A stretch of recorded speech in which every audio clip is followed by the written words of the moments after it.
Hello everyone, in this video I'm going to show you email is already registered error on Discord. So if you're just getting this error, I will make sure that you find the solution in this video. So whenever I just click on register and I try to make a new ID, and here if I just use my email address and if I just click on next, right? So for example, let's say here, right? And here you can see username is available, and sometimes I get this error that this email is reused, right? So this happens because you are using the same email which you have used before to make the another Discord ID.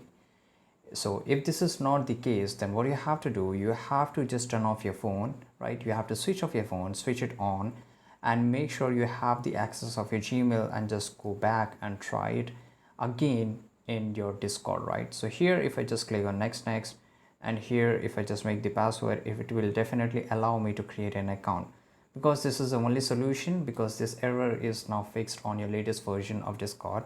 So make sure you have to just go to Play Store or App Store, and here you have to search for Discord and hit the enter icon, and here you will get this option of update. So make sure you update your Discord mobile application right now, and your problem will be fixed forever. I hope you found this video very useful. Subscribe.